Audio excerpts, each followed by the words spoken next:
respect to the kinds of things that I was allowed to say. The specifically enumerated things in Rule 3.6 that Yes, you're sir. allowed to say? Well, the things that, yep, I believe that my statements were for a law enforcement purpose, which I believe that I could say. I also believe that I could say that investigation revealed that a crime had been committed. I'm not so sure about that. I think it was clearly not something that was within the rules for me to express my personal opinion about some things.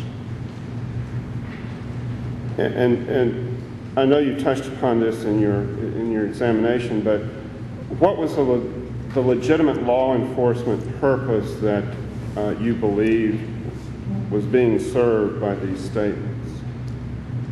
I was attempting to encourage people with information about the crime who were not personally involved to come forward and give information to law enforcement.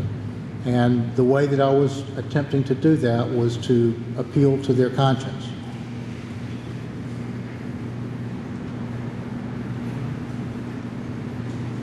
Do you believe that that covered all of the statements that you made that are at issue here?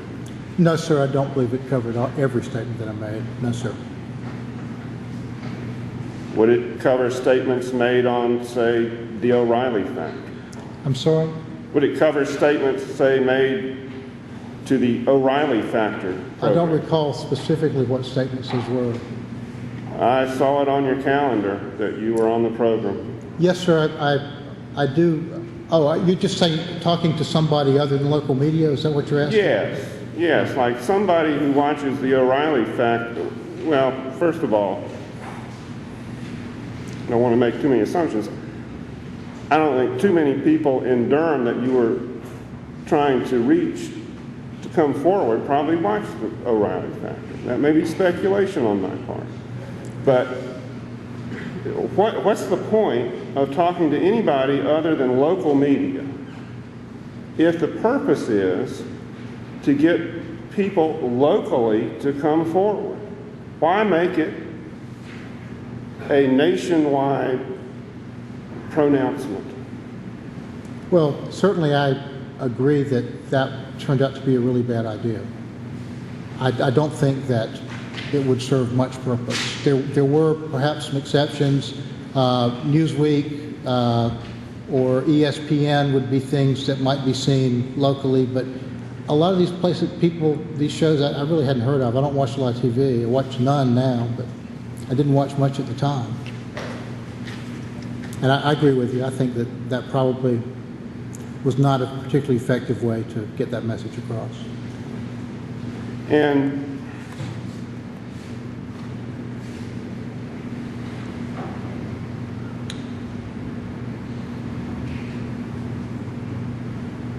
I believe you stated that you tried to keep separate your statements about the case from your political race that you were involved in.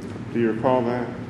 Well, what I believe that indicated was I tried to keep the race from the political race from affecting the way the case was handled, or the case from affecting the way the political race was handled.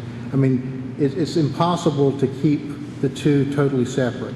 But I did not want to be making decisions, to do something or not to do something based on what was getting ready to happen in an election. Well, I recall your testimony regarding the endorsements that you might need to run an effective campaign. I think that came in connection with your testimony regarding that poll that we looked at on March 27th. Did you consider in your own mind that any kind of media exposure about this case would be a good thing as far as your race was going? Not specifically. I think that it certainly created a lot of interest in the race, and I think probably more people paid attention to it. I would say that I believe that overall in the primary, this case, if it had any positive effect, it had an equal or greater negative effect. I mean, I know that there were people who turned out to vote against me because of this case, because they said that to people at the polling places. It did not, some people suggested that it was done for specific reasons. I did not get the endorsement of the Committee on the Affairs of Black People. I did get the endorsements of the People's Alliance and the Friends of Durham, but in the general election, I had opposition only because of this case, and the Friends of Durham withdrew their endorsement. So if it had any political benefit to me prior to May 3rd, and I think that's not at all clear unless it was to get more people interested in the race and make them pay attention. Clearly, after May 3rd and before the general election, it hurt me very much. As a matter of fact, had I been deciding this case or deciding how to handle the case based on politics, the first thing I would have done after the primary would be dismiss it. When was the general election? November I'm not sure. The second Tuesday in November. First Tuesday after the first Monday. First Tuesday, right. It might have been the second this year. November 7th? Seventh, second, I don't remember, it could have been. All right. Well, you made some of these statements regarding the Duke lacrosse cases at political functions, did you not? There were some forums for the race, the district attorney. Is that what you're talking about, or are you talking about? Well, I'm trying to look with my good eye on this board here, and April 11, NCCU forum, didn't we see one of those clips there? Yes, sir. The NCCU forum on April the 11th specifically was something that was called, I was invited sometime on the morning of the 10th by Chancellor Ammons to participate. Also participating were the mayor. There were representatives from the Duke Student Council, the NC Central Student Council, and at the time that I agreed to appear, it was basically just a conference that they were going to talk about, I guess, keeping the lid on. And the whole point was to try to avoid.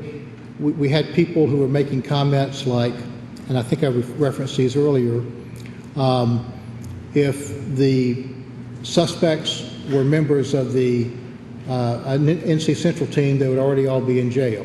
And then there were other people that said that we shouldn't be looking at the case at all. And so we were trying to keep the lid on. Part of the problem actually in terms of that meeting seemed to be responsive to the press conference called by the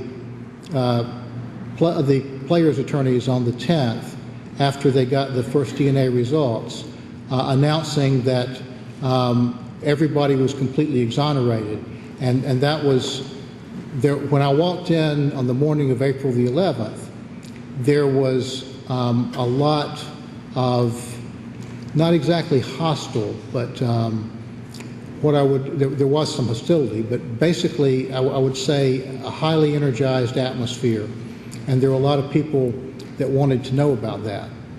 And so I tried to explain that the investigation was not over, that the case was still being looked at.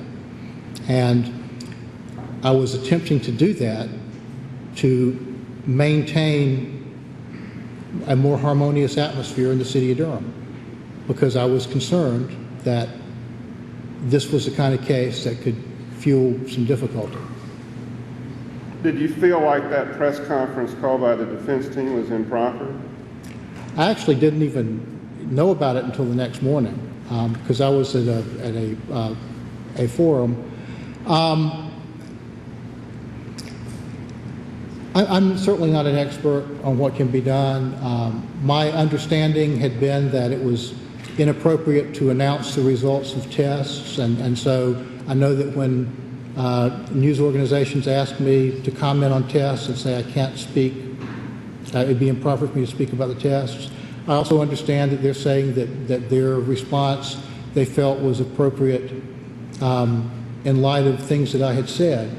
I'm really not the person who can make the judgment about how appropriate their activities were. And I'm not here to challenge what they did. I'm just trying to say that it had a practical effect.